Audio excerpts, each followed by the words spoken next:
ओम शांति। 16 मई 2025 साकार महावाक्य। बाबा कहते, मीठे बच्चे, तुम्हारा लव एक बाप से है क्योंकि तुम्हें बेहद का वर्षा मिलता है। तुम प्यार से कहते हो मेरा बाबा। आज का प्रश्न, किसी भी देदारी मनुष्य के बोल की भेंट बाप से नहीं की जा सकती है, क्यों? उत्तर, क्योंकि बाप का एक एक बोल महावाक्य है। जिन महावाक्यों को सुनने वाले महान अर्थात पुरुषोत्तम बन जाते हैं। बाप के महावाक्य गुलगुल अर्थात फूल बना देते हैं, और मनुष्य के बोल महावाक्य नहीं, उनसे तो और ही नीचे गिरते आए हैं। आज का गीत है बदल जाए दुनिया। ओम शांति। गीत की पहली लाइन में कुछ अर्थ है, बाकी सारा गीत कोई काम का नहीं है। जैसे गीता में भगवान उवाच मन मना भव मद्याजी भव, यक्ष ठीक है, इसको कहा जाता है आटे में नमक। अब भगवान किसको कहा जाता है, यह तो बच्चे अच्छी रीति जान गए हैं। भगवान शिव बाबा को कहा जाता है, और शिव बाबा आकर शिवालय रचते हैं। आते कहाँ है? वैशाल्य में। खुद आकर कहते, हे मीठे मीठे लाडले सिकी लदे रूहानी बच्चों, सुनती तो आत्मा है ना, और जानते हो हम आत्मा अविनाशी है, ये देह विनाशी है। हम आत्मा अपने परम पिता परमात्मा से महावाक्य सुन रहे हैं। महावाक्य एक परम पिता परमात्मा के ही हैं, जो महान पुरुष पुरुषोत्तम बनाते हैं। बाकी जो भी महात्माएं गुरु आदि हैं, उनके कोई महावाक्य नहीं है। शिवो हम जो कहते हैं वह भी सही वाक्य है ही नहीं। अभी तुम बाप से महावाक्य सुनकर गुलगुल बनते हो। कांटे और फूल में कितना फर्क है। अभी तुम बच्चे जानते हो, हमको कोई मनुष्य नहीं सुनाते।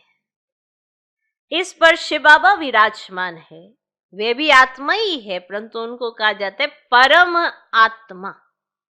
अभी पतित आत्माएं कहती हैं, हे परम आत्मा आओ, आकर हमको पावन बनाओ। वे है ही देवताएं, जो परमात्मा के महावाक्य सुनकर बनते हैं वे देवताएं हैं, और जो सुनाते हैं वह है परम पिता, परम बनाने वाला। तुम पुरुषोत्तम अर्थात सब पुरुषों में उत्तम पुरुष बनते हो। तो उत्तम पुरुष जब बनते हैं तो वो कौन बन जाते हैं? देवताएं। परम पिता अक्षर बहुत मीठा है, सर्वव्यापी कह देते हैं तो मीठा बनाता ही नहीं। तुम्हारे में भी बहुत थोड़े हैं जो प्यार से अंदर याद करते हैं। वे स्त्री पुरुष तो एक दो को स्थूल में याद करते हैं। यह है आत्माओं को परमात्मा को याद करना, बहुत प्यार से। भक्ति मार्ग में इतना प्यार से पूजा नहीं कर सकते, वे लव नहीं रहता। जानते ही नहीं तो लव कैसे हो? अभी तुम बच्चों का बहुत लव है। आत्मा कहती है मेरा बाबा। जिसने कहा? आत्मा ने कहा मेरा बाबा। आत्माएं भाई भाई है ना। हर एक भाई कहते हैं बाबा ने हमको अपना परिचय दिया है, परंतु वे लव नहीं कहा जाता। जिससे कुछ मिलता है उसमें लव रहता है। बाप में बच्चों का लव रहता है क्योंकि बाप से वर्षा मिलता है। जितना जास्ती वर्षा उतना बच्चे का जास्ती लव रहेगा। अगर बाप के पास कुछ भी प्रॉपर्टी है ही नहीं, दादे के पास है, तो फिर बाप में इतना लव नहीं रहेगा, फिर दादे से लव हो जाएगा। समझेंगे इससे पैसा मिलेगा, और बेहद का बाप है। तुम बच्चे जानते हो हमको बाप पढ़ाते हैं। अब ये तो बहुत ही खुशी की बात है। भगवान हमारा बाप है। जिस रचता बाप को कोई भी नहीं जानते, ना जानने के कारण फिर अपने को बाप कह देते हैं। जैसे बच्चे से पूछो तुम्हारा बाप कौन, तो आखिरी कह के देते हैं हम।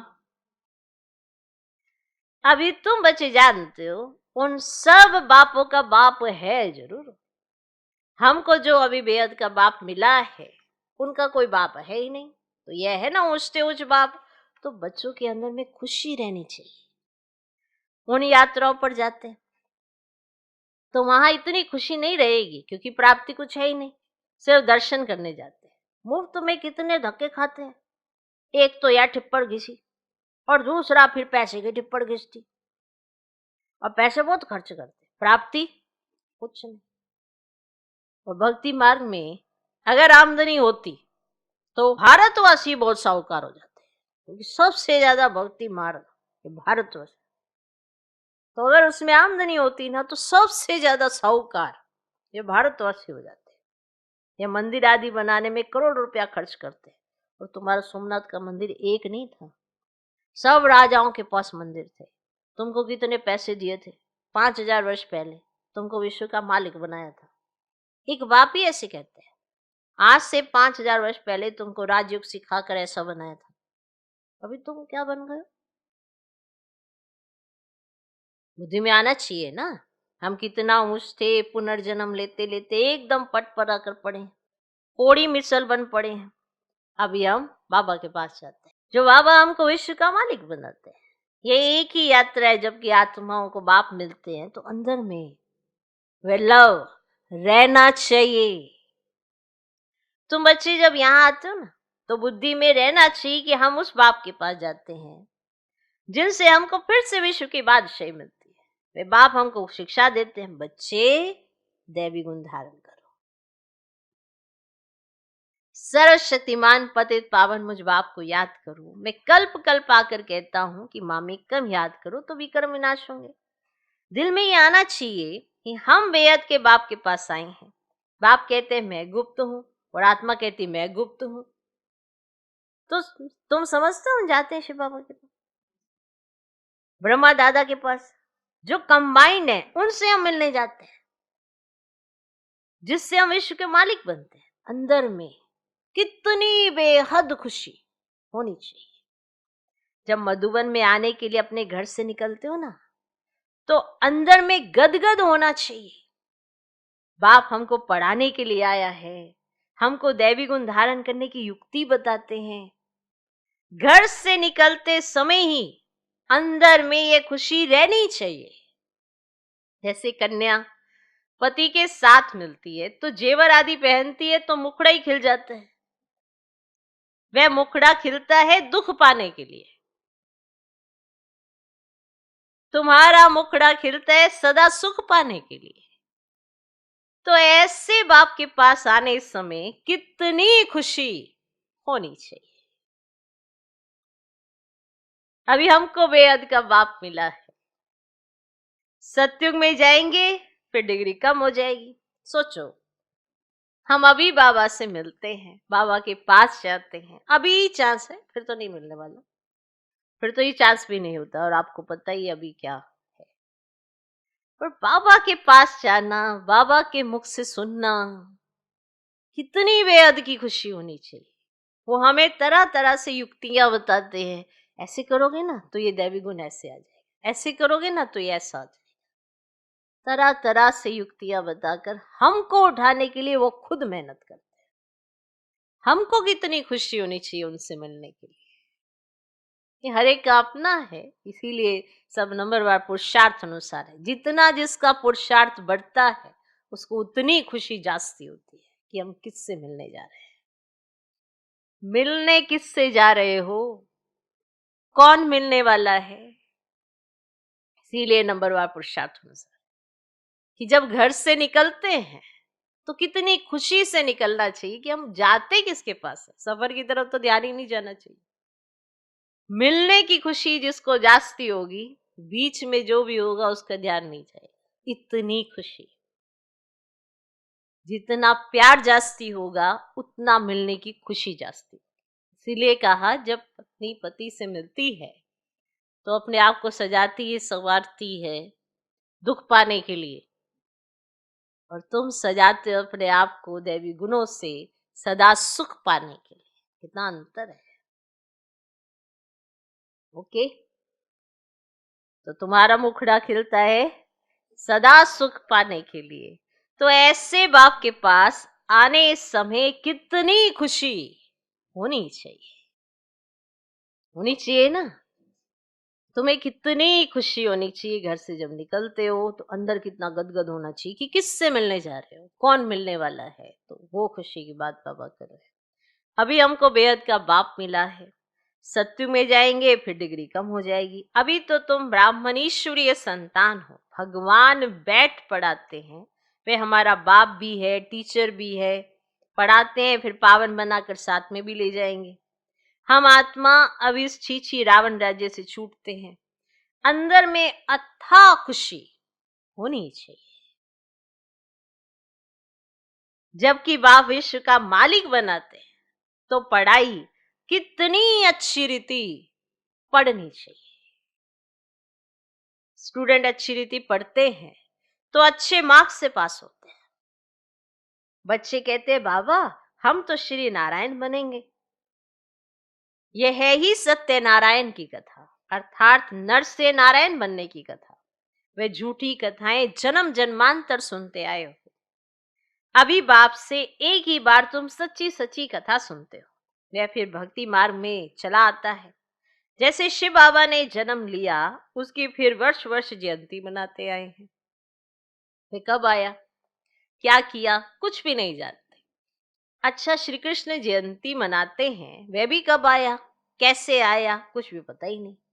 कहते हैं कंसपुरी में आता है। अब वह पतित दुनिया में कैसे जन्म लेगा।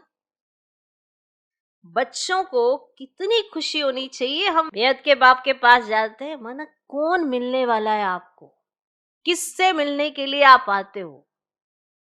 लोग तो अभी देखो पहाड़ों पर जाना है, उन्होंने यात्राएं शुरू हो गई हैं, कितनी कठिनाई से जाएंगे, ये भी नहीं पता कि क्या गिर जाए, कुछ हो जाए। मैं तो तुम्हारे लिए अच्छा सा स्थान बनाया है। कितनी खुशी होनी चाहिए कि हम बेहद के बाप के पास जाते हैं। क्या होनी चाहिए, खुशी होनी चाहिए। है भी अनुभव भी सुनाते हैं ना, हमको फलाने द्वारा तीर लगा, बाबा आए हैं। बस उस दिन से लेकर हम बाप को याद करते हैं। यह है तुम्हारी बड़े से बड़े बाप के पास आने की यात्रा। वो इतनी यात्रा चढ़ते चढ़ाते, इतनी कठिनाइयां सहन करते, पहाड़ों पे चढ़ चढ़ के जाते, बीच में कितनी प्रॉब्लम्स आती, फिर भी जाते, खुश हो रहे होते। है तो ये आपकी यात्रा की बात ना, वो अपनी यात्रा करके खुश हो रहे। सोचो कितनी खुशी आपको होनी चाहिए। तो ये है तुम्हारी बड़े से बड़े बाप के पास आने की यात्रा। बाबा तो चैतन्य है, बच्चों के पास जाते भी हैं, और वह है जड़ यात्राएं। यहाँ तो बाप चैतन्य है। जैसे हम आत्मा बोलती हैं, वैसे वह परमात्मा बाप भी बोलते हैं शरीर द्वारा। ये पढ़ाई है भविष्य 21 जन्म शरीर निर्वाह के लिए, वह है सिर्फ इस जन्म के लिए। अब कौन सी पढ़ाई पढ़नी चाहिए, व कौन सा धंधा करना चाहिए। बाप कहते दोनों करो। सन्यासियों मिसल घर बार छोड़ जंगल में नहीं जाना है, ये तो प्रवृत्ति मार्ग है ना। दोनों के लिए पढ़ाई है। सब तो पढ़ेंगे भी नहीं, कोई अच्छा पढ़ेंगे कोई कम, कोई तो एकदम झट तीर लग जाएगा, कोई तो तवाई मिसल बोलते रहेंगे, कोई कहते हैं हाँ हम समझने की कोशिश करेंगे, कोई कहेंगे ये तो एकांत में समझने की बातें हैं, बस फिर गुम हो जाएंगे एकांत में।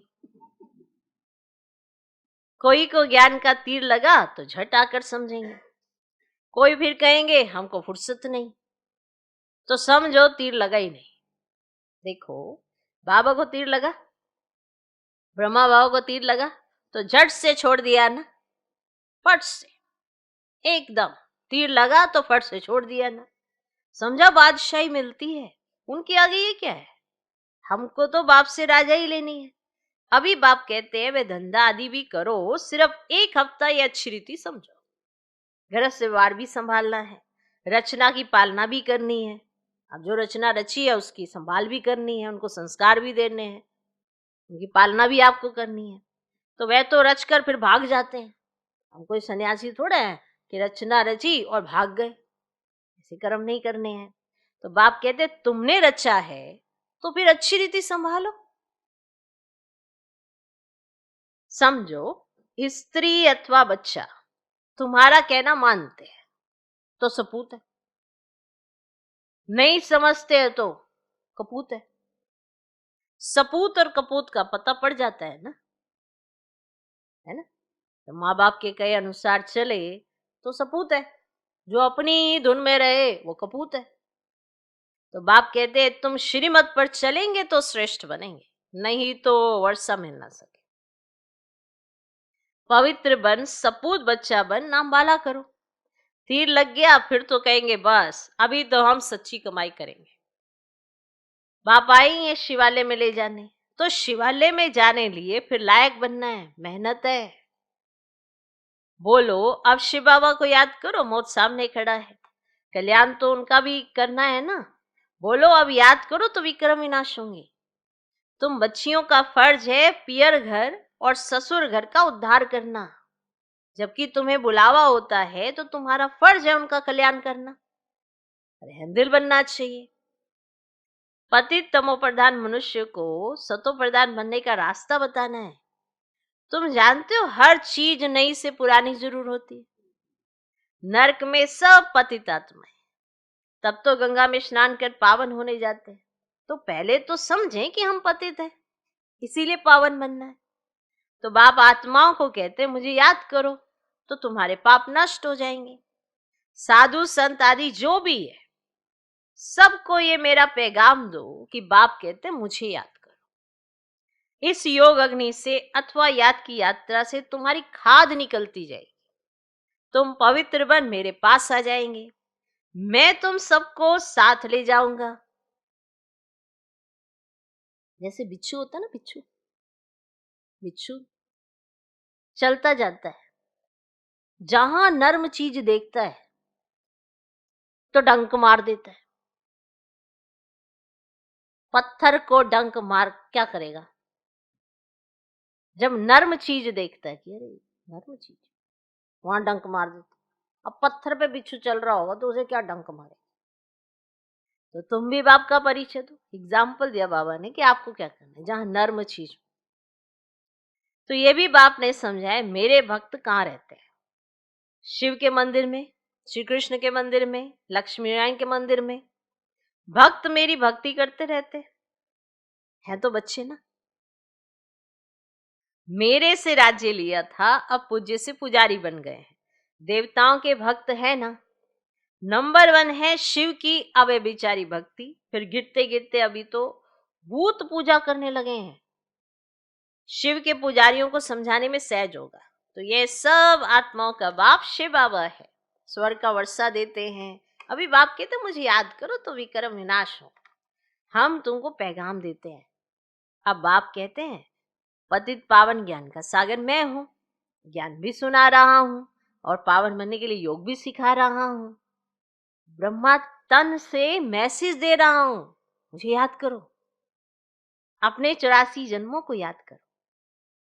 तुमको भक्त मिलेंगे मंदिरों में और फिर कुंभ के मेले में। मंदिरों में भक्त मिलेंगे और कुंभ के मेले में, वहां तुम समझा सकते हो पतित पावन गंगा है या परमात्मा। तो बच्चों को ये खुशी रहनी चाहिए कि हम किसके पास जाते हैं, ये याद रहना चाहिए हम किसके पास जाते हैं। हम किसके पास जाते हैं वो आपकी खुशी से अंदाजा लगाएंगे। किसके पास? अब सोचो तो सही कि आप किसके पास जाते हो। बच्चों को यह खुशी रहनी चाहिए कि हम किसके पास जाते हैं। है कितना साधारण, क्या बड़ाई दिखाएं। शिव बाबा क्या करे जो बड़ा आदमी दिखाई दे, है ना। ऐसा शिव बाबा क्या करे जो बड़ा आदमी दिखाई पड़े, है ना। ये बच्चे समझ पाए कि आप किससे मिलने जाते हो, कौन मिलने आया है आपसे। क्या ऐसा करे बाबा जो आपको वो बड़ा आदमी दिखाई पड़े। अब सन्यासी कपड़े तो पहन नहीं सकते, क्या सन्यासियों वाले कपड़े पहन लें? कि बड़ा आदमी, बड़ा सन्यासी है, क्या करे। बाप कहते मैं तो साधारण तन लेता हूं। अच्छा तुम ही राय दो कि मैं क्या करूं, बताओ मैं क्या करूं जो तुमको ये पता पड़े कि बड़े ते बड़ा बाप आया हुआ है और तुम किससे मिलने आते हो। तुम ही चलो राय दे दो, मैं क्या करूं। इस रथ को क्या श्रृंगारूं, इस रथ को क्या श्रृंगारूं। वह हुसैन का घोड़ा निकालते हैं ना, तो उनको श्रृंगारते हैं तो पता पड़ता है ना ये हुसैन का घोड़ा है। तो यहाँ शिव बाबा का रथ फिर बैल बना दिया। अब बैल के मस्तक में ना गोल गोल शिव का चित्र दिखाते हैं, ऐसे बना देते गोल गोल। अब शिव बाबा बैल में कहां से आएगा, भला मंदिर में बैल क्यों रखा है। शंकर की सवारी दिखाते हैं। सूक्ष्म वतन में शंकर की सवारी होती है क्या, बैल सूक्ष्म वतन में होता है क्या। तो ये सब है भक्ति मार्ग जो ड्रामा में नूंद है। ये सारे जो भी आप सुनते हो ये सब भक्ति मार्ग में हमने सुना, किया और उसी आधार पर चले। आज जब बाबा उसका कंट्रास्ट बताते हैं तब कहीं समझ में आता है कि ओरिजिनलिटी क्या है। ज्ञान से समझते हैं, उनके कहने से भी हमें सब समझ में आ जाता है। वो ज्ञान की बुद्धि देते हैं हमें, तब समझ में आता है कि अरे हम क्या करते हैं, हम भी यही करते हैं। सोचते थे कि ये जो बैल है वो शंकर जी की सवारी है, तो कितनी कितनी मान्यताओं में चलते थे। तो ये सब है भक्ति मार्ग जो ड्रामा में नूंद है। अच्छा, मीठे मीठे सिकिलदे बच्चों प्रति मात पिता बाप दादा का याद प्यार और गुड मॉर्निंग। रूहानी बाप की रूहानी बच्चों को नमस्ते। हम रूहानी बच्चों की भी रूहानी बाप को नमस्ते नमस्ते नमस्ते। Good morning good morning good morning. धारणा के लिए मुख्य सर पहला पॉइंट, अपने आप से प्रतिज्ञा करनी है कि अभी हम सच्ची कमाई करेंगे, कि अभी हम सच्ची कमाई करेंगे। स्वयं को शिवालय में चलने के लायक बनाएंगे, स्वयं को शिवालय में चलने के लायक बनाएंगे। सपूत बच्चा बन श्रीमत पर चलकर बाप का नाम बाला करेंगे। सपूत बच्चा बनकर श्रीमत पर चलकर बाप का नाम बाला करेंगे। दूसरा पॉइंट, रहम दिल बन तमो प्रधान मनुष्यों को सतो प्रधान बनाना है। रहम दिल बन तमो प्रधान मनुष्यों को सतो प्रधान बनाना है। सबका कल्याण करना है, सबका कल्याण करना है। मौत के पहले सबको बाप की याद दिलानी है। मौत के पहले सबको बाप की याद दिलानी है। आज का वरदान, हर मनुष्य आत्मा को अपने तीनों कालों का दर्शन कराने वाले दिव्य दर्पण भव। फिर से सुनो, हर मनुष्य आत्मा को अपने तीनों कालों का दर्शन कराने वाले दिव्य दर्पण भव। आप बच्चे अब ऐसा दिव्य दर्पण बनो जिस दर्पण द्वारा हर मनुष्य आत्मा अपने तीनों कालों का दर्शन कर सके। उन्हें स्पष्ट दिखाई दे कि क्या था और अभी क्या हूं, भविष्य में क्या बनना है।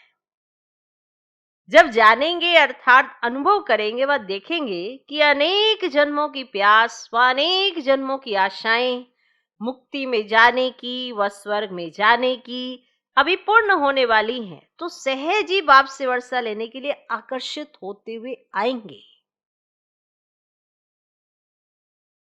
आज का स्लोगन, एक बल एक भरोसा, इस पाठ को सदा पक्का रखो तो बीच भंवर से सहज निकल जाएंगे। एक बल एक भरोसा, इस पाठ को सदा पक्का रखो तो बीच भंवर से सहज निकल जाएंगे।